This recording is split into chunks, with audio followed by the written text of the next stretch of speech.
ದೇವರ ಬಗ್ಗೆ ಅವರ ಜ್ಞಾನವೂ ಪರಿಪೂರ್ಣವಲ್ಲ. ಅಂಥ ಮಹಿಮೆ ಪರಮಾತ್ಮರದ್ದಾಗಿದೆ. ಋಷಯ ನ ಮರೀಚಿ ಮುಖ್ಯ, ಕಶ್ಯಪರು, ಮರೀಚಿಗಳು, ವಸಿಷ್ಠ ವಾಮದೇವಾದಿಗಳು, ಬೇಕಾದಷ್ಟು ಋಷಿಗಳಿದ್ದಾರೆ. ಯಾರಿಗೂ ನೀನು ಪೂರ್ಣ ಅರ್ಥ ಆಗಿಲ್ಲ. ಇವರೆಲ್ಲ ಸತ್ವಪ್ರಧಾನರು, ಸತ್ವಗುಣವುಳ್ಳಂಥವರು, ಪರಮ ಸಾತ್ವಿಕರು. ಇಂಥವರಿಗೆ ನೀನು ಅರ್ಥ ಆಗಿಲ್ಲ ಅಂದಮೇಲೆ ಯನ್ಮಾಯೆಯ ಮುಷಿತ ಚೇತಸಃ ಈಶ ದೈತ್ಯ ಮರ್ತ್ಯಾದಯ ಕಿಮುತ ಶಶ್ವತ ಅಭದ್ರವೃತ್ತಾ. ಸತ್ವಗುಣವುಳ್ಳ ದೇವಾನುದೇವತೆಗಳು, ಋಷಿಗಳಿಗೆ ನೀನು ಅರ್ಥವಾಗದೇ ಇದ್ದ ಮೇಲೆ ನಿನ್ನ ಮಾಯೆಯಿಂದ ಮೋಹಿತರಾಗಿರತಕ್ಕಂತಹ ದೈತ್ಯರು, ದಾನವರು, ಮಾನವರು, ಅವರಿಗೆ ನೀನು ಅರ್ಥ ಆಗಲಿಕ್ಕೆ ಸಾಧ್ಯ ಉಂಟೆ ಸ್ವಾಮಿ? ಅವರು ನಿನ್ನನ್ನು ಹೀಗೆ ತಾನೇ ಅರ್ಥ ಮಾಡಿಕೊಳ್ಳಿಕ್ಕೆ ಸಾಧ್ಯ? ಅರ್ಥ ಮಾಡಿಕೊಳ್ಳಿಕ್ಕೆ ಸಾಧ್ಯನೇ ಇಲ್ಲ.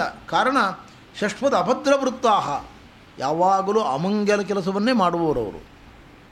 ದೇವರ ಧ್ಯಾನ ಇಲ್ಲ, ದೇವತಾರ್ಚನೆ ಇಲ್ಲ, ಸ್ನಾನ ಸಂಧ್ಯಾವಂದನೆಗಳಿಲ್ಲ, ಪಾಠ ಪ್ರವಚನ ಇಲ್ಲ, ಅನ್ನದಾನ ಇಲ್ಲ, ಯಾವುದೇ ಮಂಗಲ ಕಾರ್ಯವನ್ನು ಇವರು ಮಾಡುವುದಿಲ್ಲ. ಯಾರು? ದಾನವರು, ದೈತ್ಯರು, ಸಾಮಾನ್ಯ ಮಾನವರು. ಮಾನವರಲ್ಲಿ ಯಾರು ಸಾತ್ವಿಕರಿದ್ದಾರೆ ತಕ್ಕ ಮಟ್ಟಿಗೆ ಸ್ನಾನ ಸಂಧ್ಯಾವಂದನೆ, ದೇವತಾರ್ಚನೆ, ಅನ್ನದಾನ ಮಾಡ್ಬೋದು. ಆದರೆ ಮೆಜಾರಿಟಿ 90% ಯಾರೂ ಇಂಥ ಒಳ್ಳೆಯ ಕೆಲಸ ಮಾಡುವುದಿಲ್ಲ ಇವರು. ಅದರಿಂದ ದೇವರನ್ನು ತಿಳಿದುಕೊಳ್ಳಲಿಕ್ಕೆ ಸಾಧ್ಯವಾಗುವುದಿಲ್ಲ ಅಂತಾರೆ. ಸತ್ವಂ ಸಮೀಹಸಿ ತದಸ್ಥಿತಿ ಜನ್ಮನಾಶಾನ್ ಭೂತೇ ಹಿತಂಚ ಜಗತೋ ಖ್ಯಪಿಬಂಧ ಮೋಕ್ಷವೋ ವಾಯುರ್ಯಥಾ ವಿಶತಿ ಖಂಚ ಚರಾಚರಾಖ್ಯಂ ಸರ್ವಂತುದಾತ್ಮಕತೆಯ ಅವಗಮೋನುತಿಸ್ತೆ. ನಿನಗೆ ನಾನು ನಮಸ್ಕಾರ ಮಾಡ್ತೇನೆ ಅಂತಾರೆ ರುದ್ರದೇವರು. ನಿನಗೆ ನಮಸ್ಕಾರ ಬೇಕಿಲ್ಲ. ನಿನ್ನ ಬಗ್ಗೆ ಸರಿಯಾದ ತಿಳುವಳಿಕೆಯನ್ನು ನಾವು ಸಂಪಾದನೆ ಮಾಡುವುದೇ ನಿನಗೆ ಮಾಡುವ ಗೌರವ.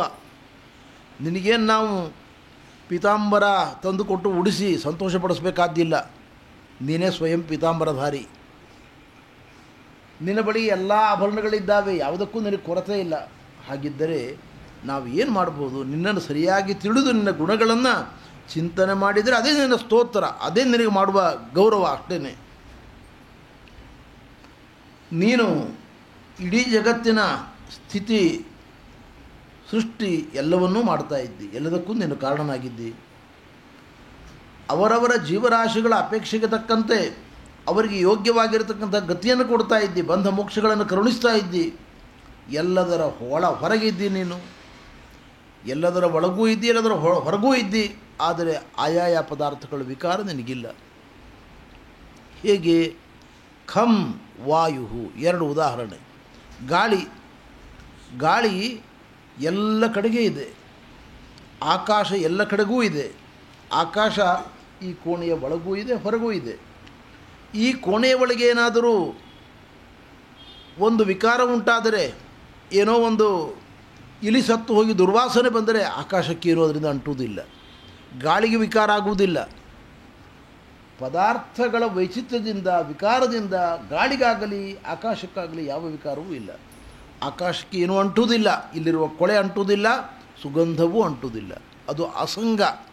ಹಾಗೆ ನೀನು ಕೂಡ ಪ್ರತಿಯೊಂದು ಪದಾರ್ಥದ ಒಳಗೆ ಇದ್ದಿ. ದೇವತೆಗಳಲ್ಲಿ, ದಾನವರಲ್ಲಿ, ಮಾನವರಲ್ಲಿ, ಪಶು ಪಕ್ಷಿಗಳಲ್ಲಿ, ಗಿಡ ಮರಗಳಲ್ಲಿ ಅವುಗಳ ವಿಕಾರ ನಿನಗಿಲ್ಲ. ನಿರ್ವಿಕಾರನಾಗಿ ಅದರ ಒಳಗೆ ನೀನು ಇರಬಲ್ಲೆ. ಜಡವಾದ ಆಕಾಶ ಗಾಳಿಗಳೇ ನಿರ್ವಿಕಾರವಾಗಿ ಇರಬಲ್ಲವು ಅಂದ ಮೇಲೆ ನೀನು ನಿರ್ವಿಕಾರನಾಗಿ ಇರಬಲ್ಲೆ ಅಂತ ಪ್ರತ್ಯೇಕ ಹೇಳಬೇಕಾದ ಅವಶ್ಯಕತೆ ಇಲ್ಲ. ಅವತಾರಾಮಯ ದೃಷ್ಟ ರಮಮಾಣಸ್ಯತೆ ಗುಣೈ ಸೋಹಂ ತದ್ದೃಷ್ಟುಮಿಚ್ಛಾಮಿ ಯತ್ತೇ ಯೋಷಿದ್ವಪುರ್ಧೃತಂ. ಸ್ವಾಮಿ, ನಿನ್ನ ಕರುಣೆಯಿಂದ ನಿನ್ನ ಅನೇಕ ಅವತಾರ ರೂಪಗಳನ್ನು ನಾನು ಕಂಡಿದ್ದೇನೆ. ಆದರೆ ದಾನವರನ್ನು ಮೋಹನಗೊಳಿಸಲಿಕ್ಕೋಸ್ಕರ ನೀನು ತಳೆದ ಸ್ತ್ರೀ ರೂಪ, ಮೋಹಿನಿ ರೂಪವನ್ನು ನಾನು ಕಂಡಿಲ್ಲ. ಅದನ್ನು ನೋಡಬೇಕು ಅಂತ ಬಹಳ ಅಪೇಕ್ಷೆಯಿಂದ ಬಂದಿದ್ದೇನೆ ಅಂತ ರುದ್ರದೇವರು ಹೇಳ್ತಾ ಇದ್ದಾರೆ. ಪರಂ ಕೌತೂಹಲಮೀನಃ, ನಿನ್ನ ಪುರುಷ ರೂಪಗಳನ್ನು ನೋಡಿದ್ದೇನೆ, ಸ್ತ್ರೀ ರೂಪವನ್ನು ನೋಡಿಲ್ಲ ನಾನು. ಅದು ಹೇಗಿರಬಹುದು ಅಂತ ಬಹಳ ಕುತೂಹಲ ಇದೆ. ಈವರೆಗೆ ನೋಡದೇ ಇದ್ದದ್ದಾದ್ದರಿಂದ ಹೇಗಿರ್ಬೋದು ಅದು ನಿನ್ನ ಸ್ತ್ರೀ ರೂಪ ಅಂತ ಭಾಳ ಕುತೂಹಲ ಇದೆ ಅಂತ ರುದ್ರದೇವರು ಹೇಳ್ತಾ ಇದ್ದಾರೆ. ಪರಮಾತ್ಮ ನಕ್ಕನಂತೆ, ಶ್ರೀಹರಿ ನಕ್ಕನಂತೆ ರುದ್ರದೇವರ ಮಾತಿಗೆ. ಕೌತೂಹಲಾಯ ದೈತ್ಯಾನಾಂ ಯೋಷಿದ್ವೇಷೋ ಮಯಾ ಕೃತಃ ಪಶ್ಯತಾ ಸುರಕಾರ್ಯಾಣಿ ಗತೆ ಪೀಯೂಷ ಭಾಜನೆ. ನೋಡು ಶಂಕರ, ದಿವ್ಯವಾದ ಅಮೃತದ ಕಲಶವನ್ನು ದೈತ್ಯರು ತೆಗೆದುಕೊಂಡು ಹೋದಾಗ ದೇವತೆಗಳು ಕಂಗಾಲಾದಾಗ ಅವರಿಗೆ ಸಮಾಧಾನ ಸಂತೋಷವನ್ನು ಕೊಡಲಿಕ್ಕೋಸ್ಕರವಾಗಿ ಹೆಣ್ಣಿನ ವೇಷವನ್ನು ತೊಟ್ಟು ನಿಂತುಕೊಂಡೆ ನಾನು. ಆಯಿತು, ನೀನು ಬಂದಿದ್ದಿ, ನಿನ್ನ ಅಪೇಕ್ಷೆಯನ್ನು ಪೂರೈಸ್ತೇನೆ, ನಿನಗೆ ದರ್ಶನ ಮಾಡಿಸ್ತೇನೆ ಅಂತ ಪರಮಾತ್ಮ ಹೇಳ್ತಾ ಇದ್ದಾನಂತೆ. ರುದ್ರದೇವರ ಜೊತೆಗೆ ಭಗವಂತನ ಮಂದಿರದಲ್ಲಿಯೇ ರುದ್ರದೇವರು ಪರಮಾತ್ಮನ ಜೊತೆಗೆ ಉಮಾದೇವಿ ಭೂತಗಣಗಳ ಜೊತೆಗೆ ಅಲ್ಲೇ ವಾಸ ಮಾಡಿದ್ದಾರೆ. ಒಂದು ದಿನ ಭಗವನ್ ಮಂದಿರದಿಂದ ಹೊರಗೆ ಇರುವ ಉದ್ಯಾನಕ್ಕೆ ಬಂದಿದ್ದಾರೆ ರುದ್ರದೇವರು ಉಮಾದೇವಿ ಜೊತೆಗೆ. ದೊಡ್ಡದಾಗಿರತಕ್ಕಂಥ ಉದ್ಯಾನ, ಅರಳಿದ ಸುಂದರವಾದ ಹೂವುಗಳು, ಫಲಭರಿತವಾಗಿರತಕ್ಕಂಥ ವನ. ಅಲ್ಲಿ ಒಂದು ಏರು ಜೌವನದ ಸುಂದರಿಯಾದ ಹುಡುಗಿಯನ್ನು ನೋಡ್ತಾ ಇದ್ದಾರೆ. ಅವಳು ಕಂದುಕಲೀಲೆಯ ಚೆಂಡಾಟ ಆಡ್ತಾ ಇದ್ದಾಳೆ. ಚೆಂಡಾಟ ಆಡುವಾಗ ಅವಳ ಏರು ಜೌವನದ ಅಂಗಾಂಗಗಳ ಸೌಂದರ್ಯ ಚೆನ್ನಾಗಿ ಗಮನಕ್ಕೆ ಬರ್ತಾ ಇದೆ. ಅದನ್ನು ನೋಡಿದಾಗ ರುದ್ರದೇವರಿಗೆ ಮೈ ಮರೆತು ಹೋಯಿತು. ಇಂಥ ಸುಂದರಿಯನ್ನೇ ಜಗತ್ತಿನಲ್ಲಿ ಅವರು ನೋಡಿಲ್ಲ. ಅಂಥ ಭಗವಂತನ ದಿವ್ಯ ಮಂಗಲ ರೂಪ. ಸತ್ಯಧರ್ಮ ಸ್ವಾಮಿಗಳವರು ಒಂದು ಪ್ರಸಂಗದಲ್ಲಿ ಒಂದು ಶ್ಲೋಕವನ್ನು ಮಾಡಿದ್ದಾರೆ. ವಾದಿರಾಜ ಸ್ವಾಮಿಗಳು ಹೇಳ್ತಾರೆ, ಅನ್ಯಗೇಕೆಂದು ಬೆರಗಾದಳು ಅಂತ ಲಕ್ಷ್ಮೀ ಶೋಭಾನೆಯಲ್ಲಿ ಪರಮಾತ್ಮನ ಮೋಹಿನಿ ರೂಪವನ್ನು ಕಂಡು ಲಕ್ಷ್ಮೀದೇವಿಗೆ ಆಶ್ಚರ್ಯ ಆಯಿತಂತೆ. ಎಂಥ ಸೌಂದರ್ಯ ಇದು! ಈ ಸೌಂದರ್ಯಕ್ಕೆ ಜಗತ್ತಿನಲ್ಲಿ ಇನ್ನೊಂದು ಪ್ರತಿಯಾಗಿ ಹೇಳಲಿಕ್ಕೆ ಸಾಧ್ಯ ಇಲ್ಲ, ತೋರಿಸಲಿಕ್ಕೆ ಸಾಧ್ಯ ಇಲ್ಲ ಅಂತ ಲಕ್ಷ್ಮೀದೇವಿಯೇ ಆಶ್ಚರ್ಯಪಟ್ಟಲಂತೆ. ಸಿದ್ಧರ್ಮ ಸ್ವಾಮಿಗಳು ಹೇಳ್ತಾರೆ, ಸೀತಾದೇವಿ ಕನ್ನಡಿ ಮುಂದೆ ನಿಂತು ಅಲಂಕಾರ ಮಾಡಿಕೊಳ್ತಾ ಇದ್ದಂತೆ. ರಾಮ ಬಂದಂತೆ ಅಲ್ಲಿಗೆ. ಕೇಳಿದ ಸೀತೆಯನ್ನು, ಏನು ಬಹಳ ಅಲಂಕಾರ ಮಾಡಿಕೊಳ್ತಾ ಇದ್ದಿ? ನಿನಗೇನೋ ಹಮ್ಮು, ಅಹಂಕಾರ, ನನ್ನಷ್ಟು ಸುಂದರಿ ಜಗತ್ತಲ್ಲಿ ಇನ್ನೊಬ್ಬಳಿಲ್ಲ ಅಂತ ಅಹಂಕಾರ ನಿನಗೆ ಅಂತ ರಾಮ ಛೇಡಿಸಿದನಂತೆ ಸೀತಾಮಾತೆಯನ್ನು. ಅದಕ್ಕೆ ಸೀತಾಮಾತೆ ಹೇಳಿದ್ದಂತೆ, ಹೌದು, ನನ್ನಂಥ ಸುಂದರಿ ಜಗತ್ತಿನಲ್ಲಿ ಇನ್ನೊಬ್ಬರು ಇಲ್ಲವೇ ಇಲ್ಲ, ನಾನೇ ಅದ್ವಿತೀಯ ಸುಂದರಿ. ಅದು ಸತ್ಯವೂ ಹೌದು. ರಮಾದೇವಿ ಸಕಲ ಸಂಲಕ್ಷಣ ಸಂಪನ್ನಳು, ಪರಿಪೂರ್ಣಳು. ಅವಳಂಥ ಸುಂದರಿ ಜಗತ್ತಿನಲ್ಲಿ ಇನ್ನೊಬ್ಬಳು ಇಲ್ಲವೇ ಇಲ್ಲ. ಅವಳು ಹೇಳಿದ ಸತ್ಯವೇ ಇದೆ. ರಾಮ ಹೇಳಿದಂತೆ, ನನಗಿಂತ ಸುಂದರಿ ಅಂತ ತೋರಿಸ್ಲ ನಾನು ಅಂತ ಕೇಳಿದಂತೆ. ಆವಾಗ ಸೀತೆ ತೋರಿಸಿ ಎಂದಂತೆ. ಆವಾಗ ರಾಮಚಂದ್ರ ಮೋಹಿನಿ ರೂಪವನ್ನು ತಳೆದು ಮುಂದೆ ನಿಂತ್ಕೊಂಡಂತೆ. ಅದನ್ನು ನೋಡಿದ ಕೂಡ ಸೀತೆಗೆ ಗಾಬರಿ ಆಯಿತಂತೆ. ಆ ಸೌಂದರ್ಯವನ್ನು ಕಂಡರೆ ಯಾವ ಅಂಗವನ್ನು ನೋಡಿದರೂ ಅಲ್ಲಿಂದ ಕಣ್ಣು ಕೀಳಿ ಇನ್ನೊಂದು ಕಡೆ ತೊಗೊಂಡು ಹೋಗಲಿಕ್ಕೆ ಆಗುವುದಿಲ್ಲ. ಅಂಥ ಸೌಂದರ್ಯ, ವರ್ಣನಾತೀತವಾದ ಸೌಂದರ್ಯ. ಈಗ ಮುಖಭಂಗ ಆಯ್ತಲ್ಲ, ಅದಕ್ಕೆ ಸೀತಾಮಾತೆ ಹೇಳಿದಂತೆ, ಸಾಹಂ ದಾಶರಥೇ ತವಾಸ್ಮಿ ದಯಿತಾ ತ್ವಂಕಸ್ಯ ತೂಷ್ಣೀಂ ಭವ ಇತಿ ಜಾಯೆಯ ಅಪಹಸಿತಃ. ರಾಮಚಂದ್ರ ದೇವರಿಗೆ ಹೇಳಿದಂತೆ, ನಾನೂ ಒಂದು ಹೆಣ್ಣು, ನೀವು ಒಂದು ಹೆಣ್ಣು, ನಿಮ್ಮ ಹೆಣ್ಣತನಕ್ಕೆ ಏನು ಬೆಲೆ ಇದೆ ಅಂತ ಕೇಳಿದಂತೆ ಸೀತಾಮಾತೆ. ನನಗಾದರೆ ಚತುರ್ಮುಖ ಮಗ, ಶಂಕರ ಮೊಮ್ಮಗ, ಇಂದ್ರಕಾಮರು ಮರಿಮಕ್ಕಳು ಅಂತ ಹೇಳ್ಕೊಳ್ಬೋದು. ಅಖಿಲಾಂಡ ಕೋಟಿ ಬ್ರಹ್ಮಾಂಡದ ಒಳಗಿರುವ ದೇವಾನುದೇವತೆಗಳೆಲ್ಲ ನನ್ನ ಸಂತಾನ ಅಂತ ಹೇಳ್ಬೋದು. ನಿಮಗೆ ಯಾರಿದ್ದಾರೆ ಮಕ್ಕಳು ಅಂತ ಕೇಳಿದಂತೆ. ಹೆಣ್ಣಾದ ಮೇಲೆ ಒಂದು ಸ್ತ್ರೀ ಜನ್ಮ ಅಂತ ಪಡೆದುಕೊಂಡ ಮೇಲೆ ಮಕ್ಕಳು ಮೊಮ್ಮಕ್ಕಳನ್ನು ತೋರಿಸ್ಬೇಕಲ್ಲ ಜಗತ್ತಿನಲ್ಲಿ, ನೀವು ಯಾರನ್ನು ತೋರಿಸ್ತೀರಿ ಅಂತ ಕೇಳಿದಂತೆ. ಜಾಯಯ ಅಪಹಸಿತಃ. ಸೀತಾಮಾತೆಯನ್ನು ಅಪಹಾಸ ಮಾಡಿದಾಗ ಸೀತಾಮಾತೆ ರಾಮ ಉತ್ತರ ಕೊಡಲಿಕ್ಕಾಗದೆ ಸುಮ್ಮನೆ ಕುಳಿತುಕೊಂಡ ಅಂತ ಸ್ವಾಮಿಗಳ ಒಂದು ಸುಭಾಷಿತ. ಹಾಗೆ ಭಗವಂತನ ದಿವ್ಯ ಮಂಗಲ ರೂಪ ಅದು ರುದ್ರದೇವರಿಗೆ ಮೋಹವನ್ನು ಉಂಟು ಮಾಡಿದೆ. ಭಗವಂತ ಅವರನ್ನು ಸ್ವಲ್ಪ ದೂರ ಸೆಳೆದುಕೊಂಡು ಹೋಗಿದ್ದಾನೆ. ಪಕ್ಕದಲ್ಲಿ ಉಮಾದೇವಿ ಇದ್ದಾಳೆ, ಎಲ್ಲ ಭೂತಗಣಗಳಿದ್ದಾವೆ, ಎಲ್ಲ ಮರೆತು ಬಿಟ್ಟಿದ್ದಾರೆ ಅವರು. ಆ ಪರಮಾತ್ಮನ ದಿವ್ಯ ವಸನ ಗಾಳಿಗೆ ಹಾರಿ ಹೋಗಿದೆ. ಭಗವಂತನ ಬಳಿಗೆ ಹೋಗಿ ಅವನನ್ನು ತಬ್ಬಿಕೊಂಡಿದ್ದಾರೆ ರುದ್ರದೇವರು. ಅವರ ವೀರ್ಯಸ್ಖಲನ ಎಲ್ಲಿ ಆಗಿದೆಯೋ ಆ ಪ್ರದೇಶ ಎಲ್ಲವೂ ಕೂಡ ಏಕಾದಶ ರುದ್ರರ ಮಂದಿರಗಳು ಅಂತ ಕರೀತಾರೆ ಅದನ್ನು. ಮತ್ತು ಚಿನ್ನದ ಗಣಿಗಳಾಗಿ ಪರಿವರ್ತನೆಗೊಂಡಿದ್ದಾವೆ ಅಂತ ಹೇಳ್ತಾರೆ ಶುಕಮುನಿಗಳು. ಕೊನೆಗೆ ರುದ್ರದೇವರಿಗೆ ಅರ್ಥ ಆಯಿತು, ಇದು ನಾರಾಯಣನ ಬಳಿಗೆ ನಾನು ಕೇಳಿದ್ದೆ ಮೋಹಿನಿ ರೂಪವನ್ನು ತೋರಿಸು ಅಂತ, ಅವನದ್ದೇ ರೂಪ ಇದು ಅಂತ ಜ್ಞಾನೋದಯವಾಯಿತು. ಆವಾಗ ಬಹಳ ನಾಚಿಕೆಯೂ ಆಯಿತು ಅವರಿಗೆ. ಪರಮಾತ್ಮ ತನ್ನ ಮೋಹಿನಿ ರೂಪವನ್ನು ತೊರೆದು ನಾರಾಯಣನ ದಿವ್ಯಮಂಗಲ ರೂಪವನ್ನು ಧಾರಣೆ ಮಾಡಿಕೊಂಡು ಅವನಿಗೆ ಸಮಾಧಾನವನ್ನು ಮಾಡ್ತಾ ಇದ್ದಾನೆ ಪರಮಾತ್ಮ. ಬಿಭ್ರತ್ ಸ್ವಾಂ ಪೌರುಷೀಂ ತನುಂ. ಮಗು, ನೀನು ಅರ್ಥ ಮಾಡಿಕೊಂಡೆ, ನಾರಾಯಣ ಅಂತ ಅರ್ಥ ಮಾಡಿಕೊಂಡೆ. ನೀನಲ್ಲದೆ ಬ್ರಹ್ಮದೇವರನ್ನು ಈ ಬ್ರಹ್ಮಾಂಡದ ಒಳಗೆ ಬಿಟ್ಟು ನೀನಲ್ಲದೆ ನನ್ನ ಮಾಯೆಯನ್ನು ಅರ್ಥ ಮಾಡಿಕೊಳ್ಳೋರು ಇನ್ಯಾರಿದ್ದಾರಪ್ಪ? ಬ್ರಹ್ಮದೇವರು ಸರ್ವೋಚ್ಚ ಜೀವೋತ್ತಮರು, ನಂತರದಲ್ಲಿ ನೀನೇ ನನ್ನ ಮಾಯೆಯನ್ನು ಅರ್ಥ ಮಾಡಿಕೊಂಡು ಸಂಕೋಚ ಪಡಬೇಡ, ನಾಚಿಕೆ ಪಡಬೇಡ, ನನ್ನ ಕರುಣೆ ನಿನ್ನ ಮೇಲೆ ಸದಾಕಾಲ ಇದೆ ಅಂತ ಪರಮಾತ್ಮ ಅವನನ್ನು ಸಮಾಧಾನ ಮಾಡ್ತಾ ಇದ್ದಾನೆ. ಪರಮಾತ್ಮ ಅವನ ಅನುಗ್ರಹವನ್ನು ಪಡೆದುಕೊಂಡ ರುದ್ರದೇವರು ಪಾರ್ವತೀದೇವಿಯನ್ನು ಕುರಿತು ಹೇಳ್ತಾ ಇದ್ದಾರೆ. ನೋಡು ಭವಾನಿ, ನೀನು ಯಾವಾಗಲೂ ನನ್ನನ್ನು ಪ್ರಶ್ನೆ ಕೇಳ್ತಾ ಇರ್ತೀರಿ, ಹಗಲು ರಾತ್ರಿ ಧ್ಯಾನ ಮಾಡ್ತಾ ಇರ್ತೀರಿ, ಆ ನಾರಾಯಣನ ವೈಶಿಷ್ಟ್ಯ ಏನು, ಮಹಿಮೆ ಏನು ಅಂತ ನಾನು ಕೇಳ್ತಾ ಇರ್ತೀರಿ. ಈಗ ಹೇಳ್ತೇನೆ ಕೇಳು. ಆತ್ಮಾಂಶಭೂತಾಂ ಮಾಯಾಂ ಭವಾನೀಂ ಭಗವಾನ್ ಭವಃ ಶಂಸತಾಂ ಋಷಿ ಮುಖ್ಯಾನಾಂ ಪ್ರೀತ್ಯಾ ತುಷ್ಟಾವ ಭಾರತ. ಪರಮಾತ್ಮನದ್ದೇ ಇನ್ನೊಂದು ರೂಪ, ಮೋಹಿನಿ ರೂಪ. ಅದನ್ನು ನೀನು ನೋಡಿದಿ, ನಾನು ನೋಡಿದೆ, ಇಬ್ಬರೂ ನೋಡಿದೆವು. ಆ ಭಗವಂತನ ಪರದೇವತೆಯ ಮಾಯಾಮಯವಾದ ರೂಪವನ್ನು ಕಂಡು ಇಡೀ ಬ್ರಹ್ಮಾಂಡ ನಾವು ಉತ್ತಮರಾದ ದೇವತೆಗಳೇ ಎಚ್ಚರ ತಪ್ಪಿದೆವು. ಅಂಥ ಭಗವಂತನ ಮಹಿಮೆ ನಮ್ಮ ಕಲ್ಪನೆಗೆ ನಿಲುಕದೇ ಇರತಕ್ಕಂತಹದ್ದು. ಭಗವಂತ 1000 ವರ್ಷಗಳ ಕಾಲ ನಾನು ಭಗವಂತನ ಆರಾಧನೆ ಮಾಡ್ತಾ ಇದ್ದೇನೆ, 1000 ವರ್ಷಗಳ ಕಾಲ ನಾನು ದೇವರ ಧ್ಯಾನ ಮಾಡಿದ್ದೇನೆ. ದೇವರ ಧ್ಯಾನ ಮಾಡಿದರೂ ಕೂಡ ಆ ಪರಮಾತ್ಮನನ್ನು ತಿಳಿದುಕೊಳ್ಳಲಿಕ್ಕೆ ಸಾಧ್ಯವಾಗಿಲ್ಲ. 1000 ವರ್ಷಗಳ ಕಾಲ ತಪಸ್ಸು ಮಾಡಿದರೂ ಕೂಡ, ಧ್ಯಾನ ಮಾಡಿದರೂ ಕೂಡ ಅವನನ್ನು ತಿಳಿದುಕೊಳ್ಳಲಿಕ್ಕೆ ಸಾಧ್ಯವಿಲ್ಲ. ಅವನು ಕಾಲಾತೀತ.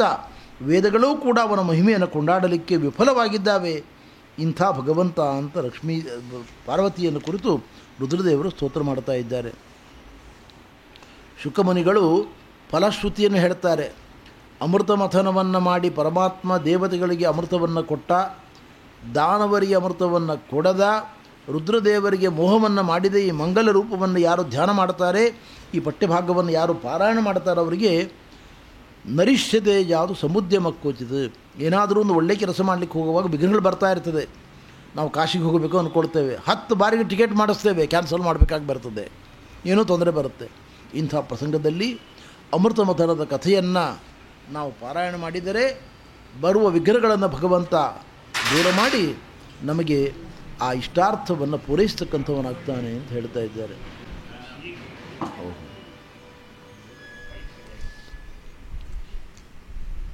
ಇದುತ್ತಮ ಶ್ಲೋಕ ಗುಣಾನುವರ್ಣನಂ ಸಮಸ್ತ ಸಂಸಾರ ಪರಿಶ್ರಮಾಪಹಂ. ಭಗವಂತನ ಮಂಗಲ ಕಥೆಯ ಶ್ರವಣ, ಅದನ್ನು ಹೇಳತಕ್ಕಂಥದ್ದು ಸಂಸಾರದ ತಾಪವನ್ನೆಲ್ಲ ಪರಿಹಾರ ಮಾಡತಕ್ಕಂಥದ್ದು, ಸಂಸಾರದಿಂದ ನಮಗೆ ಬಿಡುಗಡೆಯನ್ನು ಕೊಡತಕ್ಕಂಥದ್ದು.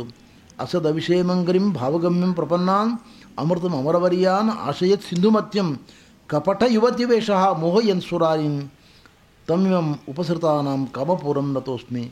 ಶುಕಮುನಿಗಳಂತಾರೆ, ದೈತ್ಯರಿಗೆ ನಿಲುಕದವನು, ದೊರಕದವನು, ಭಕ್ತರಾದ ದೇವತೆಗಳು, ಋಷಿಗಳು, ವಿಪ್ರೋತ್ತಮರಿಗೆ ದೊರಕತಕ್ಕಂಥವನು, ಸಾಗರದ ಮಥನವನ್ನು ಮಾಡಿ, ಕ್ಷೀರಸಾಗರದ ಮಥನವನ್ನು ಮಾಡಿ ದೇವತೆಗಳಿಗೆ ಅಮೃತವನ್ನು ಕರುಣಿಸಿದವನು, ಕಪಟ ಯುವತಿ ವೇಷಃ, ಹೆಣ್ಣಿನ ವೇಷವನ್ನು ತಳೆದು, ಮೋಹಿನಿಯ ವೇಷವನ್ನು ತಳೆದು ಅಸುರರನ್ನು ಮೋಹನ ಮಾಡಿರತಕ್ಕಂತಹ ಸ್ವಾಮಿ, ಅಭೀಷ್ಟಗಳನ್ನು, ಭಕ್ತರ ಅಭೀಷ್ಟಗಳನ್ನು, ಶರಣಾಗತರ ಇಷ್ಟಾರ್ಥವನ್ನು ಪೂರೈಸ್ತಕ್ಕಂಥವನು. ಅಂಥ ಪರಮಾತ್ಮನಿಗೆ ನಮಸ್ಕಾರ ಮಾಡ್ತೇನೆ ಅಂತ ಶುಕಮುನಿಗಳು ಭಗವಂತನ ಅಮೃತ ಮಥನ ಕಥೆಯನ್ನು ನಿರೂಪಣೆ ಮಾಡಿದ್ದಾರೆ. ಶುಕಾಚಾರ್ಯರಂತಾರೆ, ನೀನು 14 ಮನ್ವಂತರಗಳ ಬಗ್ಗೆ ವಿವರವನ್ನು ಹೇಳಬೇಕು ಅಂತ ಕೇಳಿದ್ದಿ, ಅದನ್ನು ಹೇಳ್ತೇನೆ ಕೇಳು. ಈಗ ಮನುರು ವಿವಸ್ವತ ಪುತ್ರ ಶ್ರಾದ್ದದೇವ ಇತಿ ಶ್ರುತಃ. ಈಗಿನ ಮನ್ವಂತರ ವೈವಸ್ವತ ಮನ್ವಂತರ ಅಂತ ಕರಿತೇವೆ ಇದನ್ನು. ವಿವಸ್ವಾನ್ ಅಂದರೆ ಸೂರ್ಯದೇವ ಅಂತ ಅರ್ಥ.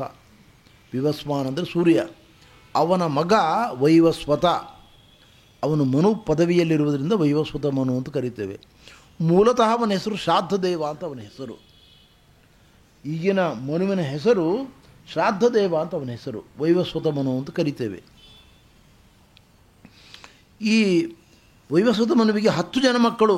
ಇಕ್ಷ್ವಾಕು, ನಭ, ಧೃಷ್ಟ, ಶರ್ಯಾತಿ, ನರಿಷ್ಯಂತ, ನಾಭಾಗ, ದಿಷ್ಟ, ಕರುಷ, ಪೃಷಧ್ರ ಮೊದಲಾದ 10 ಜನ ಮಕ್ಕಳು. ಇವರ ಕಥೆಯನ್ನು ನೀವು 9ನೇ ಸ್ಕಂದದಲ್ಲಿ ಪ್ರತಿಯೊಬ್ಬರ ಕಥೆ ಬರ್ತದೆ, ನಿಮಗೆ ಕೇಳ್ತೀರಿ ಇದನ್ನು. ಇಲ್ಲಿ ಪುರಂದರ ಅಂತ ಕರೀತಾರೆ ಇಂದ್ರದೇವನನ್ನು. ಪುರಂದರ ಷಷ್ಠ ಉತಾತ್ರ ಸಪ್ತಮೆ ಅಂತ ಶ್ರೀಮದ್ ಆಚಾರ್ಯರು ತಾತ್ಪರ್ಯದಲ್ಲಿ ಹೇಳಿದ್ದಾರೆ. 6ನೇ ಮನ್ವಂತರ 7ನೇ ಮನ್ವಂತರಗಳಲ್ಲಿ ಒಬ್ಬನೇ ಇಂದ್ರ, ಅವನನ್ನು ಪುರಂದರ ಅಂತ ಕರೀತಾರೆ ಎಂದು ಶ್ರೀಮದ್ ಆಚಾರ್ಯರು ತಿಳಿಸಿಕೊಟ್ಟಿದ್ದಾರೆ. ಆ ಇಂದ್ರ ಈ ಮನ್ವಂತರದಲ್ಲಿ ಇದ್ದಾನೆ. ಸಪ್ತರ್ಷಿಗಳು ಈ ಮನ್ವಂತರದಲ್ಲಿ ಯಾರು ಅಂದರೆ ಕಶ್ಯಪರು, ಅತ್ರಿಗಳು, ವಸಿಷ್ಠರು, ವಿಶ್ವಾಮಿತ್ರರು, ಗೌತಮರು, ಜಮದಗ್ನಿಗಳು, ಭರದ್ವಾಜರು, ಇವರು 7 ಮಂದಿ ಈ ಮನ್ವಂತರದ ಸಪ್ತರ್ಷಿಗಳು. ಪ್ರತಿಯೊಂದು ಮನ್ವಂತರದಲ್ಲೂ ಕೂಡ ಸಪ್ತರ್ಷಿಗಳಿರ್ತಾರೆ, ಅದು ಬೇರೆ ಬೇರೆ ಆಗ್ತಾರೆ ಅವರು. ಈ ಮನ್ವಂತರದಲ್ಲಿ ಇವರು 7 ಜನ ಸಪ್ತರ್ಷಿಗಳು ಅಂತ ಕರೆಸಿಕೊಳ್ಳಲ್ಪಡ್ತಾರೆ. ಅತ್ರಾಪಿ ಭಗವಜ್ಜನ್ಮ ಕಶ್ಯಪಾದದಿತೇರಭೂತ್. ಇಲ್ಲಿಯೂ ಕೂಡ ಪರಮಾತ್ಮ ವೈವಸ್ವತ ಮನ್ವಂತರದಲ್ಲಿ ಕಶ್ಯಪರಿಗೆ ಮಡದಿಯಾದ ಅದಿತಿಯಿಂದ ಅವತಾರ ಮಾಡಿದ್ದಾನೆ. ವಿಷ್ಣು, ಅವನ ಹೆಸರು ವಾಮನ ಅಂತ ಕರೀತಾರೆ. ಉಳಿದ ಮನ್ವಂತರಗಳ ಬಗ್ಗೆ ಸ್ವಲ್ಪ ನನಗೆ ಮಾಹಿತಿಯನ್ನು ಕೊಡ್ತೇನೆ ಅಂತಾರೆ ಶುಕಮುನಿಗಳು. ಅದನ್ನು ವಿಸ್ತಾರವಾಗಿ ಹೇಳಿದ್ದಾರೆ, ಸಂಕ್ಷೇಪ ಮಾಡಿ ನಾನು ಹೇಳ್ತೇನೆ. ಸೂರ್ಯದೇವನಿಗೆ 3 ಮಡದಿಯರು, ಸಂಜ್ಞಾ, ಛಾಯಾ, ವಡವ ಅಂತ 3 ಜನ ಹೆಣ್ಮಕ್ಕಳು ಮಡದಿಯರು ಸೂರ್ಯದೇವನಿಗೆ. ಸಂಜ್ಞಾ ಎಂಬ ಸೂರ್ಯದೇವನ ಮಡದಿಯಲ್ಲಿ ಹುಟ್ಟಿದವರು ಯಮ, ಯಮಿ, ಶ್ರಾದ್ದದೇವ. ಇವತ್ತಿನ ಮನ್ವಂತರದ ಈ 7ನೇ ಮನ್ವಂತರದ ಅಧಿಪತಿ ಶ್ರಾದ್ದದೇವ ಮನು, ಅವನನ್ನೇ ವೈವಸ್ವತ ಮನು ಅಂತ ಕರೆಯುವುದು. ಛಾಯಾ ಎಂಬ 2ನೇ ಹೆಂಡತಿಯಲ್ಲಿರುವ ಮಕ್ಕಳು ಅಂದರೆ ಸಾವರ್ಣಿ, ಮುಂದಿನ ಮನ್ವಂತರದ ಅಧಿಪತಿ ಅವನು. ಅದರ ಮುಂದಿನ ಮನ್ವಂತರದ ಅಧಿಪತಿ ಆಗ್ತಾನೆ ಸಾವರ್ಣಿ. ಇನ್ನೊಬ್ಬ ಮಗಳು ತಪತಿ, ಶನೈಶ್ಚರ. ಶನೈಶ್ಚರ ಗ್ರಹ, ಶನೈಶ್ಚರ, ಶನೀಶ್ವರ ಅಲ್ಲ, ಶನೈಶ್ಚರ. ಅವನು ಮೆಲ್ಲನೆ ಸಂಚಾರ ಮಾಡ್ತಾನೆ, ಆದ್ದರಿಂದ ಅವನನ್ನು ಶನೈಶ್ಚರ ಅಂತ ಕರೀತಾರೆ. ಶನಿ ಎಂದರೆ ಮೆಲ್ಲನೆ, ಚರ ಸಂಚಾರ ಮಾಡುವವನು ಅಂತ ಅರ್ಥ. ವಡವ ಎಂಬ ಹೆಂಡತಿಯಲ್ಲಿ ಅಶ್ವಿನಿ ದೇವತೆಗಳು ಮಕ್ಕಳಾಗಿ ಹುಟ್ಟಿದ್ದಾರೆ. ಹೀಗೆ ಶ್ರಾದ್ದದೇವ ಮನುವಿನ ಕಥೆಯನ್ನು ನನಗೆ ತಿಳಿಸಿಕೊಡ್ತಾ ಇದ್ದೇನಪ್ಪ ಅಂತಾರೆ. 8ನೇ ಮನ್ವಂತರದಲ್ಲಿ, 7ನೇ ಮನ್ವಂತರ ಕಳೆದು 8ನೇ ಮನ್ವಂತರದಲ್ಲಿ ಮನು ಪದವಿಯಲ್ಲಿ ಈ ಸಾವರ್ಣಿ ಇರ್ತಾನೆ. ಸೂರ್ಯದೇವನ ಮಗ, ಮೊಮ್ಮಗ ಮನುವಿನ ಪದವಿಯಲ್ಲಿ ಇರ್ತಾನೆ. ಆವಾಗ ಇಂದ್ರ ಪದವಿಯಲ್ಲಿ ಯಾರಿರ್ತಾರೆ? ಬಲಿಚಕ್ರವರ್ತಿ ಇರ್ತಾನೆ. ಬಲಿಚಕ್ರವರ್ತಿ ಇಂದ್ರ ಪದವಿಯಲ್ಲಿ, ಇಂದ್ರ ಸ್ಥಾನದಲ್ಲಿ ಆಸೀನನಾಗಿರ್ತಾನೆ. ತತ್ರದೇವ ಸುತಪಸಃ ವಿರಾಜಃ ಮಿತಪ್ರಜಾಃ. ಆವಾಗ ಸುತಪ ಮೊದಲಾಗಿರತಕ್ಕಂಥ ದೇವತೆಗಳಿರ್ತಾರೆ. ವಿರೋಚನನ ಮಗನಾಗಿರತಕ್ಕಂಥ ಬಲಿ ಇಂದ್ರದೇವರ ದಿವ್ಯವಾದ ಪೀಠವನ್ನು ಅಲಂಕರಿಸಿ ಅಲ್ಲಿ 3 ಲೋಕದ ಒಡೆತನವನ್ನು ನಡೆಸ್ತಕ್ಕಂಥವನಾಗಿದ್ದಾನೆ. ಅವನಿಗೆ ಇಂದ್ರ ಪದವಿ ದೊರಕಿದ್ದು ಯಾವಾಗ? ಇಂದ್ರ ಸ್ಥಾನ ದೊರಕಿದ್ದು ಯಾವಾಗ? ಮುಂದಿನ ಮನ್ವಂತರದಲ್ಲಿ, ಈ ಮನ್ವಂತರದಲ್ಲಿ ಅಲ್ಲ. ಶುಕಾಚಾರ್ಯರು ಅಂತಾರೆ, ದತ್ವೇವಾಂ ಯಾಚಮಾನಾಯ ವಿಷ್ಣುವೇ ಯ ಪದತ್ರಯಂ ರಾಧಂ ಇಂದ್ರಪದಂ ಹಿತ್ವಾ ತದ ಸಿದ್ಧಿಂ ವಾಪ್ಸ್ಯತಿ. ಆ ಮಹಾನುಭಾವ ಸರ್ವಸ್ವವನ್ನು ವಿಷ್ಣುವಿಗೆ ದಾನ ಮಾಡಿದ್ದಾನೆ. ಸರ್ವಸ್ವವನ್ನು ವಿಷ್ಣುವಿಗೆ ದಾನ ಮಾಡಿದ್ದರಿಂದ ಸಂತುಷ್ಟನಾದ ಪರಮಾತ್ಮ ಅವನಿಗೆ ಇಂದ್ರ ಪದವಿಯನ್ನು ಕೊಟ್ಟದ್ದು ಮಾತ್ರವಲ್ಲದೆ ಮುಕ್ತಿಯನ್ನೂ ಕರುಣಿಸಿದ್ದಾನೆ ಅಂತ ಹೇಳ್ತಾ ಇದ್ದಾರೆ. ಆವಾಗೊಂದು ಪ್ರಶ್ನೆ ಬರ್ತದೆ, ಅಲ್ಲ, ಇಂದ್ರ ಪದವಿ ಮುಂದಿನ ಮನ್ವಂತರದಲ್ಲಿ ಬರುವಂತಹದ್ದು, ಮೋಕ್ಷ ಮುಂದೆ ಬರುವಂತಹದ್ದು, ಈಗೇನು ಲಾಭ ಆಯಿತು? ಅವನಿಗಿರುವ 3 ಲೋಕದ ಒಡೆತನವನ್ನು ಕಸಿದುಕೊಂಡು ಪರಮಾತ್ಮ ಇಂದ್ರನಿಗೆ ಕೊಟ್ಟನಲ್ಲ, ಬಲಿಚಕ್ರವರ್ತಿನ ಕೆಳಗಿಳಿಸಿದ್ನಲ್ಲ, ಇದು ಅನ್ಯಾಯ ಅಲ್ವೇ? ಅದಕ್ಕೆ ಶುಕಾಚಾರ್ಯರು ಅಂತಾರೆ, ಅಲ್ಲಿಯವರೆಗೆ ಪರಮಾತ್ಮ ಬಲಿಚಕ್ರವರ್ತಿಯನ್ನು ಸುತಲ ಲೋಕದ ಒಡೆತನವನ್ನು ಕೊಟ್ಟಿದ್ದಾನೆ. ಅತಲ ವಿತಲ ಸುತಲ ಅಂತ ಕೆಳಗಿನ ಲೋಕ. ಆ ಸುತಲ ಲೋಕ ಎಂಥದ್ದು ಅಂದರೆ ಸ್ವರ್ಗದಲ್ಲಿ ಇರುವ ವೈಭವಕ್ಕಿಂತ ಇನ್ನೂ ಹೆಚ್ಚಿನ ಪಟ್ಟು ವೈಭವ ಅಲ್ಲಿ ಉಂಟು. ಸ್ವರ್ಗದಲ್ಲಿ ಇಲ್ಲದ ವೈಭವ ಎಲ್ಲವೂ ಕೂಡ ಸುತಲ ಲೋಕದಲ್ಲಿದೆ. ಅಲ್ಲಿ ಬಲಿಚಕ್ರವರ್ತಿ ಶುಕ್ರಾಚಾರ್ಯರು ಅವನ್ನ ನಂಬಿದವರು ಎಲ್ಲರೂ ಕೂಡ ದಾನವರಿಗೆ ಅಲ್ಲಿ ದೇವರು ಮನೆ ಮಾಡಿಕೊಟ್ಟಿದ್ದಾನೆ. ಸುಖವಾಗಿರ್ರಿ ಅಂತ ಅವರಿಗೆ ಅನುಗ್ರಹ ಮಾಡಿದ್ದಾನೆ. ಅದರಿಂದ ದೇವರನ್ನು ನಂಬಿದವರಿಗೆ, ಉಪಾಸನೆ ಮಾಡಿದವರಿಗೆ ಹಾನಿಯನ್ನು ದೇವರು ಎಂದೂ ಮಾಡುವುದಿಲ್ಲ. ಬಲಿಚಕ್ರವರ್ತಿಗೆ ಪರಮಾತ್ಮ ಕಸಿದುಕೊಂಡ ಸುತಲ ಲೋಕದ ಒಡೆತನ ಕೊಟ್ಟ. ಇಂದ್ರಲೋಕದ ಒಡೆತನಕ್ಕಿಂತ ದೊಡ್ಡ ವೈಭವ ಇದು. ಈ ಮನ್ವಂತರದಲ್ಲಿ ಭಾಗ್ಯ ಆಯಿತು. ಮುಂದಿನ ಮನ್ವಂತರಕ್ಕೆ ಇಂದ್ರ ಪದವಿಯಲ್ಲೇ ಕೂಡಿಸಿದ, ಏನು ಕಡಿಮೆ ಆಯಿತು? ಮುಂದೆ ಮೋಕ್ಷವನ್ನೇ ಕೊಟ್ಟ. ಆದ್ದರಿಂದ ಪರಮಾತ್ಮ ಪರಮ ಕರುಣಾಳು ಅಂತ ತಿಳಿದುಕೊಳ್ಬೇಕು ಅಂತ ಹೇಳ್ತಾ ಇದ್ದಾರೆ. ಮುಂದಿನ ಮನ್ವಂತರದಲ್ಲಿ ಯಾರು ಋಷಿಗಳು, ಸಪ್ತರ್ಷಿಗಳು ಯಾರು ಅಂತ ಕೇಳಿದರೆ ಹೇಳ್ತಾ ಇದ್ದಾರೆ, ಗಾಲವಹ, ದೀಪ್ತಿಮಾನ್, ರಾಮ ಅಂದರೆ ಪರಶುರಾಮ ದೇವರು, ದ್ರೋಣಪುತ್ರರಾಗಿರ್ತಕ್ಕಂಥ ಅಶ್ವತ್ಥಾಮಾಚಾರ್ಯರು, ಕೃಪಾಚಾರ್ಯರು, ಅವರೆಲ್ಲ ಚಿರಂಜೀವಿಗಳಲ್ವೇ? ಕೃಪಾ, ಅಶ್ವತ್ಥಾಮ ಮುಂತಾದವರು. ಋಷ್ಯಶೃಂಗ, ಪಿತಾ ಅಸ್ಮಾಕಂ, ನಮ್ಮ ತಂದೆ ಅಂತಾರೆ ಶುಕಮುನಿಗಳು. ಅವರ ತಂದೆ ಯಾರು? ವೇದವ್ಯಾಸರು. ಅವರು ಮುಂದಿನ ಮನ್ವಂತರದಲ್ಲಿ ಸಪ್ತರ್ಷಿಗಳಾಗಿ ಭಗವಂತನ ಸೇವೆಯನ್ನು ಮಾಡತಕ್ಕಂಥವರು. ಇಮೇ ಸಪ್ತರ್ಷಿಯ ತತ್ರ ಭವಿಷ್ಯಂತಿ ಸ್ವಯೋಗತಃ. ಆವಾಗ ಭಗವಂತನ ಅವತಾರದ ಬಗ್ಗೆ ತಿಳಿಸಿಕೊಡ್ತಾ ಇದ್ದಾರೆ. 9ನೆಯವನು ದಕ್ಷಸಾವರ್ಣಿ, ಅವನ ಮಕ್ಕಳು ಭೂತಕೇತು, ದೀಪ್ತಕೇತು ಮುಂತಾಗಿರತಕ್ಕಂಥವ್ರು ಅವನ ಮಕ್ಕಳು. ಆವಾಗ ಋಷಿಗಳಿದ್ದಾರೆ, ದ್ಯುತಿಮತ್ ಮೊದಲಾಗಿರತಕ್ಕಂಥವರು ಅನೇಕ ಋಷಿಗಳು ಆ ಮನ್ವಂತರದಲ್ಲಿ ಭಗವಂತನ ಸೇವೆಯನ್ನು ಮಾಡತಕ್ಕಂಥವರಾಗಿದ್ದಾರೆ. ಆ ಮನ್ವಂತರದಲ್ಲಿ ಪರಮಾತ್ಮ ಅವತಾರ ಮಾಡಿ ಬಂದಿದ್ದಾನೆ ಅಂತಾರೆ. ಅಂಬುಧಾರ ಅಂತ ಹೆಂಡತಿ, ಅಲ್ಲಿ ಭಗವಂತ ಅವತಾರ ಮಾಡಿ ಬಂದಿದ್ದಾನೆ. ಋಷಭ ಅಂತ ಕರೆಸಿಕೊಳ್ಳಲ್ಪಡ್ತಾ ಇದ್ದಾನೆ. ಆ ಮನ್ವಂತರದ ಇಂದ್ರ ಅದ್ಭುತ ಅಂತ ಕರೆಸಿಕೊಳ್ಳಲ್ಪಡ್ತಾ ಅವನ ಹೆಸರು ಹಾಗೆ. 10ನೇ ಮನ್ವಂತರದಲ್ಲಿ ದಕ್ಷಸಾವರಣಿ, ಬ್ರಹ್ಮಸಾವರಣಿ, ಅಲ್ಲಿ ಅವನ ಮಕ್ಕಳು ಭೂರಿಷೇಣ, ಹವಿಷ್ಮತ್ ಮೊದಲಾಗಿರ್ತಕ್ಕಂಥವ್ರು ಅವನ ಮಕ್ಕಳು. ಅಲ್ಲಿ ಭಗವಂತನ ಕಲಾ ಅವತಾರ ರೂಪ ಇದೆ, ಶ್ರೀಮೂರ್ತಿ ಅಂತ ಕರೀತಾರೆ ಅದನ್ನು.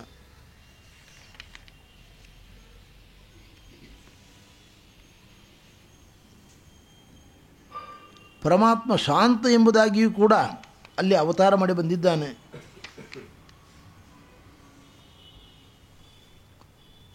ಹನ್ನೊಂದನೆಯ ಮನು ಧರ್ಮಸಾವರಣಿ ಅಂತ. ಆ ಧರ್ಮಸಾವರಣಿ 12ನೇ ಮನು. 11ನೇ ಮನುವಿನ ಕಾಲದಲ್ಲಿ ಪರಮಾತ್ಮ ವೈಧೃತ ಎಂಬತಕ್ಕಂಥ ಹೆಣ್ಣು ಮಗಳಲ್ಲಿ ಆರ್ಯಕ ಎಂಬ ಅವಳ ಪತಿಯಿಂದ ಧರ್ಮಸೇತು ಎಂಬ ಹೆಸರುಳ್ಳವನಾಗಿ ಪರಮಾತ್ಮ ಅವತಾರ ಮಾಡಿ ಬಂದಿದ್ದಾನೆ. ಅಲ್ಲಿ 3 ಲೋಕಕ್ಕೆ ಮಾರ್ಗದರ್ಶನವನ್ನು ಮಾಡಿದ್ದಾನೆ. 12ನೇ ಮನು ರುದ್ರಸಾವರಣಿ ಅಂತ ಕರೆಸಿಕೊಳ್ಳಲ್ಪಡ್ತಾ ಇದ್ದಾನೆ. ಅಲ್ಲಿ ಇಂದ್ರ ಪದವಿಯಲ್ಲಿ ಇದ್ದವನು ಋತಧಾಮ ಅಂತ ಅವನನ್ನು ಕರೀತಾರೆ. ದೇವತೆಗಳು ಹರಿತ ಮೊದಲಾದ ಶಬ್ದಗಳಿಂದ ಕರೆಸಿಕೊಳ್ಳಲ್ಪಡತಕ್ಕಂಥವರು. ತಪೋಮೂರ್ತಿ, ತಪ, ಅಗ್ನಿಧ್ರ ಮೊದಲಾಗಿರತಕ್ಕಂಥವರು ಸಪ್ತರ್ಷಿಗಳು ಅಂತ ಕರೀತಾ ಇದ್ದಾರೆ. ಸ್ವಧಾಮ ಎಂಬ ಹೆಸರಿನ ಭಗವಂತನ ರೂಪ ಅಲ್ಲಿ ಪ್ರಕಟಗೊಂಡಿದೆ ಆ ಮನ್ವಂತರದಲ್ಲಿ. 13ನೆಯ ಮನು ದೇವಸಾವರಣಿ ಅಂತ ಕರೆಸಿಕೊಳ್ಳಲ್ಪಡ್ತಾ ಇದ್ದಾನೆ. ಅವನ ಮಕ್ಕಳು ಚಿತ್ರಸೇನ, ವಿಚಿತ್ರಸೇನ, ದೇವಸಾವರಣಿ ಮುಂತಾದವರು ಅವನ ಮಕ್ಕಳಾಗಿದ್ದಾರೆ. ಇಲ್ಲಿ ಭಗವಂತ ಬೃಹತಿ ಎಂಬ ತಾಯಿಯಲ್ಲಿ ಪರಮಾತ್ಮ ಅವತಾರ ಮಾಡಿ ಬಂದಿದ್ದ ಅವನು ಯೋಗೇಶ್ವರ ಅಂತ ಕರೀತಾ ಇದ್ದಾರೆ ಅವನನ್ನು. ಇನ್ನು 14ನೆಯ ಮನು ಕೊನೆಯವನು ಇಂದ್ರಸಾವರಣಿ ಅಂತ ಇವನ ಹೆಸರು. ಇವನ ಅವಧಿಯಲ್ಲಿ ಶುಚಿ ಎಂಬತಕ್ಕಂಥ ಹೆಸರಿನವನು ಇಂದ್ರ ಪದವಿಯಲ್ಲಿ ಇರ್ತಾನೆ. ಪರಮಾತ್ಮ ಬೃಹದ್ಭಾನು ಎಂಬ ಹೆಸರಿನಿಂದ ಅವತಾರ ಮಾಡಿ ಬಂದಿದ್ದಾನೆ. ಹೀಗೆ 14 ಮನುಗಳ ಚರಿತ್ರೆಯನ್ನು ನಿನಗೆ ಸಂಕ್ಷೇಪವಾಗಿ ಹೇಳಿದ್ದೇನೆ. ಇನ್ನು ಮುಂದೆ 9ನೇ ಸ್ಕಂದದಲ್ಲಿ ಇವರ ಅವಧಿಯಲ್ಲಿ ನಡೆಯುವ ವಿಶೇಷವಾದ ಕಾರ್ಯಗಳನ್ನು ನಾವು ಮುಂದೆ ನೋಡ್ತೇವೆ. ಈ ಮನ್ವಂತರದಲ್ಲಿ ಪರಮಾತ್ಮ ಅವತಾರ ಮಾಡಿ ಅಥವಾ ಅವನ ಕಲಾರೂಪವನ್ನು ಜಗತ್ತಿನಲ್ಲಿ ತೋರಿಸಿ ಆವಿಷ್ಟವಾದ ರೂಪದಿಂದ ಜಗತ್ತಿನ ರಕ್ಷಣೆಯನ್ನು ಮಾಡ್ತಾ ಇದ್ದಾನೆ. ಮನು ಮತ್ತು ಮನುಪುತ್ರರು, ಇಂದ್ರ, ದೇವತೆಗಳ ಗುಂಪು, ಸಪ್ತರ್ಷಿಗಳ ಗುಂಪು ಇವರೆಲ್ಲರೂ ಕೂಡ 3 ಲೋಕಗಳನ್ನು ರಕ್ಷಣೆ ಮಾಡತಕ್ಕಂಥವರಾಗಿದ್ದಾರೆ. ಋಷಿಗಳು 4 ಯುಗಗಳಲ್ಲೂ ಕೂಡ ತಮ್ಮ ತಮ್ಮ ಕರ್ತವ್ಯವನ್ನು ಮಾಡತಕ್ಕಂಥವರಾಗಿದ್ದಾರೆ. ಏನಾದರೂ ಸ್ವಲ್ಪ ಧರ್ಮ ಉಳಿದಿದೆ, ಆಗಾಗ ಮಳೆ ಬೆಳೆಗಳಾಗ್ತಾ ಇದ್ದಾವೆ ಅಂದರೆ ನಮ್ಮ ಆಚಾರ ವಿಚಾರಗಳಿಂದ ಅಲ್ಲ, ಆ ಋಷಿಗಳ ಮಹಾತ್ಮರ ಸಾಧನೆಯಿಂದ ನಮಗೆಲ್ಲ ಅನ್ನ ನೀರು ದೊರಕ್ತಾ ಇದೆ. ಭಗವಂತನ ಕೃಪೆಯಿಂದ ಚತುಷ್ಪಾದ ಧರ್ಮ ನಡೀತಾ ಇರ್ತದೆ. ಕೃತತ್ರೇತಾ ಯುಗಗಳಲ್ಲಿ ಕ್ರಮೇಣ ಹ್ರಾಸ ಆಗ್ತಾ ಹೋಗ್ತದೆ. ಹೀಗೆ ಭಗವಂತ ಪ್ರತಿಯೊಂದು ಯುಗದಲ್ಲೂ ಕೂಡ ಅಂಶ ರೂಪದಿಂದಲಾಗಲಿ, ಆವಿಷ್ಟ ರೂಪದಿಂದಲಾಗಲಿ, ಕಪಿಲರು, ದತ್ತ, ಋಷಭ ಮೊದಲಾದ ರೂಪಗಳಿಂದಲಾಗಲಿ ಜ್ಞಾನವನ್ನು ಕರುಣಿಸಿ ಸಜ್ಜನರ ಉದ್ಧಾರವನ್ನು ಮಾಡ್ತಾ ಇದ್ದಾನೆ. ಪ್ರತಿಯೊಂದು ಮನ್ವಂತರದಲ್ಲಿಯೂ ಕೂಡ ಭಗವಂತ ಆವಿಷ್ಟ ರೂಪದಿಂದಲಾಗಲಿ, ಬೇರೆ ಬೇರೆ ಅವತಾರ ರೂಪಗಳಿಂದಾಗಲಿ ಭಗವಂತ ಬಂದು ದೇವತೆಗಳಿಗೆ, ಋಷಿಗಳಿಗೆ, ಮಾನವರಿಗೆ, ಸಜ್ಜನರಿಗೆ ಜ್ಞಾನವನ್ನು ಕರುಣಿಸಿ ಉದ್ಧಾರವನ್ನು ಮಾಡತಕ್ಕಂಥವನಾಗಿದ್ದಾನೆ. ಹೀಗೆ ಭಗವಂತನ ಅದ್ಭುತವಾದ ಕಾರ್ಯವನ್ನು ನಾವು ತಿಳಿದುಕೊಳ್ಬೇಕು ಅಂತ ಹೇಳ್ತಾ ಇದ್ದಾರೆ. ರಾಜರು, ಪರೀಕ್ಷಿನ್ ಮಹಾರಾಜರು ಕೇಳ್ತಾ ಇದ್ದಾರೆ, ಸ್ವಾಮಿ ಪರಮಾತ್ಮ 3 ಪಾದ ಭೂಮಿಯನ್ನು ಯಾಚನೆ ಮಾಡಿದ ಅಂತ ಕೇಳಿದ್ದೇನೆ. ಬಲೆ ಪದತ್ರಯಂ ಭೂಮೇ ಕಸ್ಮಾತ್ ಹರಿರಯಾಚತ ಭೂತ್ವೇಶ್ವರ ಕೃಪಣವತ್ ಲಬ್ಧಾರ್ಥೋಪಿ ಬಂಧತಂ. ನನಗೆ ಎರಡು ಇನ್ನೂ ಅರ್ಥ ಆಗಿಲ್ಲ. ಪರಿಪೂರ್ಣನಾದ ಪರಮಾತ್ಮ, ಯಾವ ಅಪೇಕ್ಷೆ ಕೊರತೆ ಇಲ್ಲದವನು, ಅಂಥವನು ಬಲಿಚಕ್ರವರ್ತಿಯ ಬಳಿಗೆ ಹೋಗಿ 3 ಪಾದ ಭೂಮಿಯನ್ನು ಕೇಳಿದ.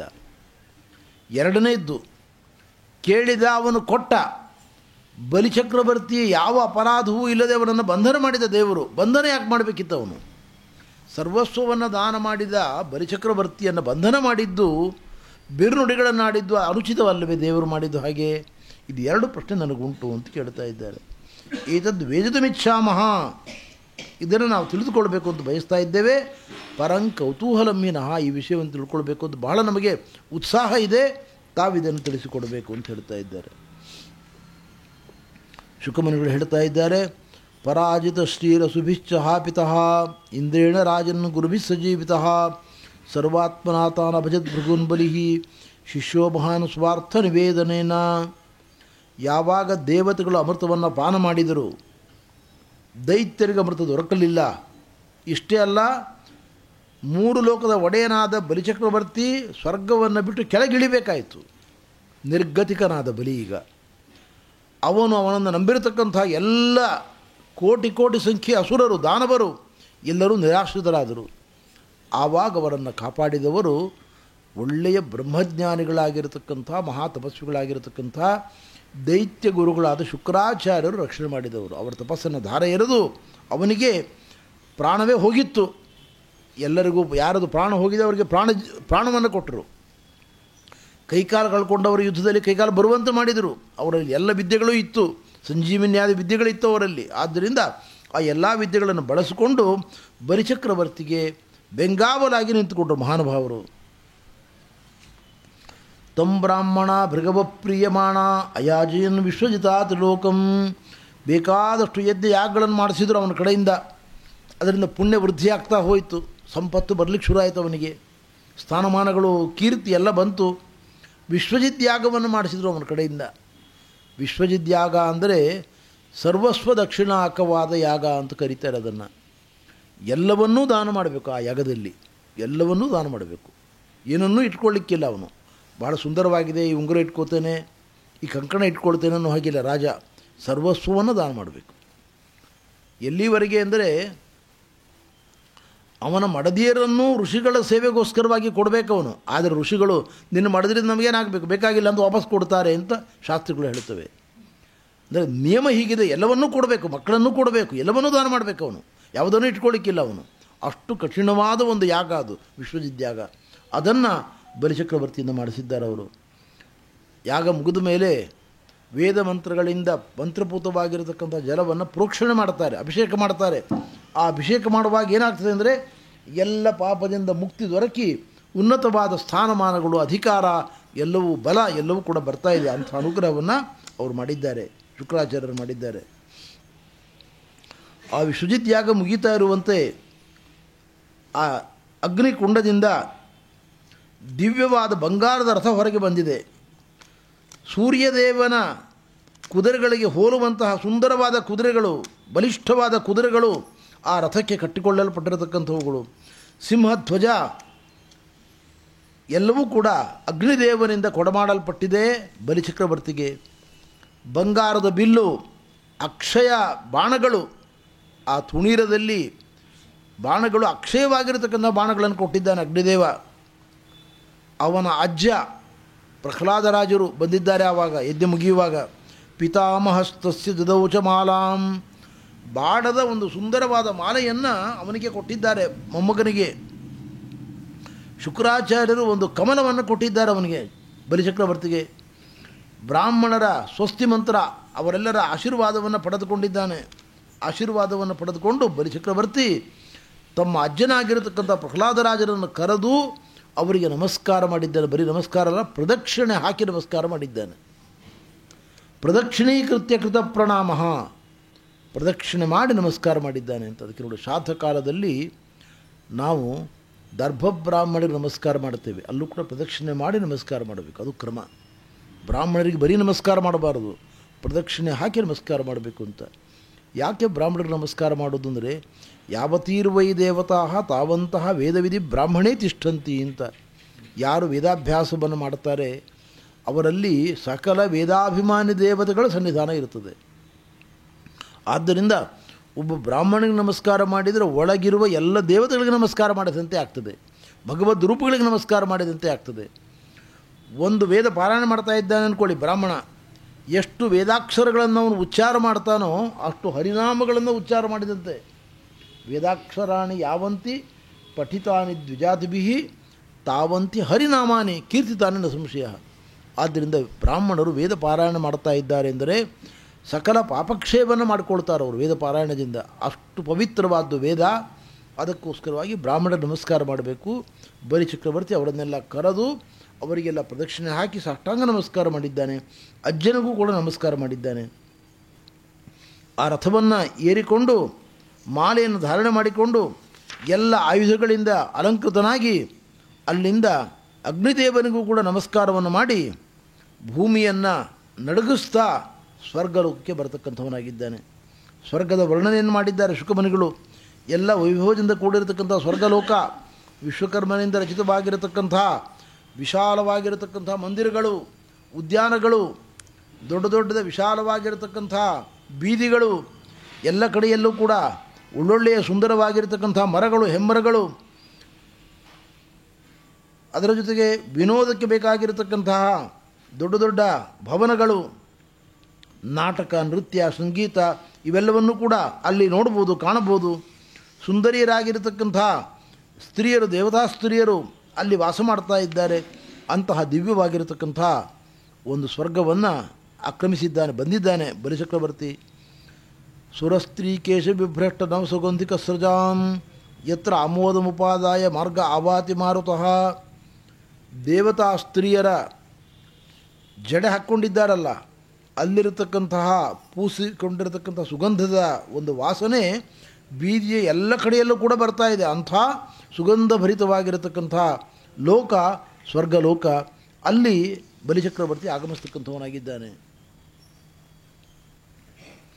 ಈ ಸ್ವರ್ಗಲೋಕ ಯಾರಿಗೆ ದೊರಕುವುದಿಲ್ಲ ಅಂತ ಹೇಳ್ತಾರೆ ಶುಕಮುನಿಗಳು. ಯಾಂ ನವ್ರಜಂತಿ ಅಧರ್ಮಿಷ್ಠಾ ಖಲಾ ಭೂತದ್ರೋಹ ಶಠಾ ಮಾಯನ ಕಾಮಿನೋರುಬ್ಧಾ ಎಭಿರ್ಹೀನಾ ವ್ರಜಂತುತ. ಯಾರು ಜೀವನದಲ್ಲಿ ಅಧರ್ಮಿಗಳು ಪಾಪವನ್ನು ಮಾಡಿದ್ದಾರೆ ಅವರಿಗೆ ಸ್ವರ್ಗ ದೊರಕುವುದಿಲ್ಲ. ಪ್ರಾಣಿಗಳನ್ನು ನಿಷ್ಕಾರಣವಾಗಿ ಕೊಲ್ಲತಕ್ಕಂಥವ್ರು, ಕೊಂದು ತಿಂತಾರೆ ನೋಡಿ ಪ್ರಾಣಿಗಳನ್ನು, ಮಾಂಸ ತಿಂತಾರಲ್ಲ, ಅವರಿಗೆಂದು ಸ್ವರ್ಗ ದೊರಕುವುದಿಲ್ಲ. ಶಠರು ಅಂದರೆ ಗೂಢದ್ವೇಷ ಮಾಡತಕ್ಕಂಥವ್ರು, ಗೂಢದ್ವೇಷವನ್ನು ಮಾಡತಕ್ಕಂಥವ್ರು ಅವರಿಗೆ ಸ್ವರ್ಗ ದೊರಕುವುದಿಲ್ಲ. ಮಾನಿಗಳು, ದುರಹಂಕಾರಿಗಳು, ತಮ್ಮ ಬಗ್ಗೆ ಅತಿಯಾದ ಅಭಿಮಾನ, ಅವರಿಗೆ ಸ್ವರ್ಗ ದೊರಕುವುದಿಲ್ಲ. ಕಾಮಿಗಳು, ಪರಸ್ತ್ರೀಯರನ್ನು ಯಾರು ಕಾಮನೆ ಮಾಡ್ತಾ ಇದ್ದಾರೆ, ಬಯಸ್ತಾ ಇದ್ದಾರೆ, ಅವರಿಗೆ ಸ್ವರ್ಗದಲ್ಲಿ ಪ್ರವೇಶ ಇಲ್ಲ. ಲೋಭಿಗಳು ಅಂದರೆ ಕೆಲವರು ಹೇಳ್ತಾರೆ, ನಮ್ಮ ಮನೆಗೆ ನಾನು 10 kg ಎಣ್ಣೆ ತರ್ತೇನೆ ಪ್ರತಿ ತಿಂಗಳು ಕೂಡ, ಅಷ್ಟು ತರಕಾರಿ ತರ್ತೇನೆ, ಇಷ್ಟು ತರಕಾರಿ ತರ್ತೇನೆ ಅಂತೆಲ್ಲ ವೈಭವ ಹೇಳ್ಕೊಳ್ತಾರೆ. ಅವರನ್ನು ಶಾಸ್ತ್ರದ ಭಾಷೆಯಲ್ಲಿ ಲೋಭಿಗಳು ಅಂತ ಕರೀತಾರೆ. ತನ್ನ ಹೆಂಡತಿ ಮಕ್ಕಳ ಪೋಷಣೆಗೋಸ್ಕರವಾಗಿ ಬೇಕಾದಷ್ಟು ಕೇಸರಿ, ಹಾಲು, ಮೊಸರು ತೊಗೊಂಡು ಬಂದರೆ ಅವನು ಉದಾರಿ ಅಂತ ಆಗುವುದಿಲ್ಲ.